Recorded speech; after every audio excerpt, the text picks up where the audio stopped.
Magandang hapon. I'm Father Vito Humawas from the Diocese of Cebu. Andito po ko ngayon sa Spanya, specifically sa Navarra, kasi nag-aaral ng licentiate sa Church History. At galing dun sa Navarra ay na-meet ko itong community ng Madrid, Tahanan ang pangalan. At dito ay I experience being at home dito sa Spain, kasi they're very welcoming at saka iba-ibang karanasan ang nangyari.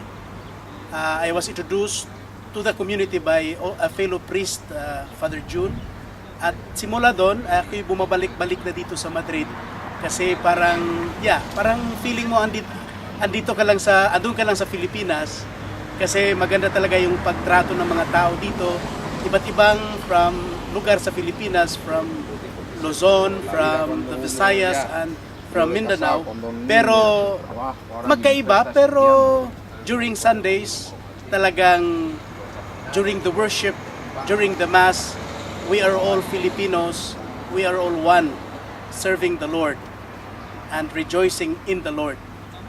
Kaya nga dito yung experience ko talagang marami, hindi ko na mapangalanan lahat mga pangyayari, pero yun lang ang masabi ko, na talagang I'm blessed to be part of this community here in Madrid.